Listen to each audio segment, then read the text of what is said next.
A former Scott Air Force Base commander is now charged with a laundry list of sex crimes. We reported in December when Colonel John Howard was relieved of duty. Now we know why. 5 on your side's Rico Bush has details and why the military lost faith in Howard's ability to lead. Rico? Yeah, okay, some of those allegations in these court documents here are pretty graphic. We're talking about sexual assault, cruelty, and mistreatment and conduct unbecoming of an officer. It all started back in July 2016 and went on for almost a year and a half.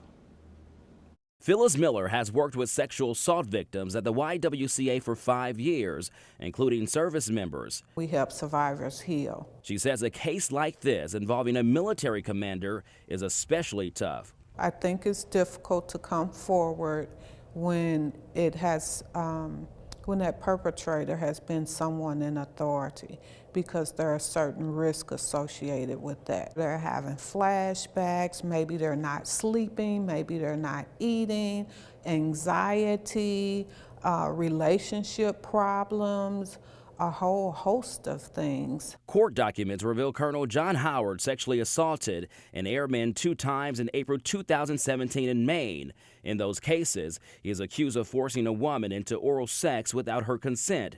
He's also accused of rubbing his groin on a senior airman in the United Kingdom and speaking sexually about his genitals. I think it's even more important that folks are held accountable. And it's just not a problem here at home. U.S. officials say sexual assaults across the military jumped nearly 10% last year. The Navy and Air Force saw the highest increase at 9%. It's a staggering number Miller says needs to end. I think sexual violence is a big issue. The punishment should meet the crime.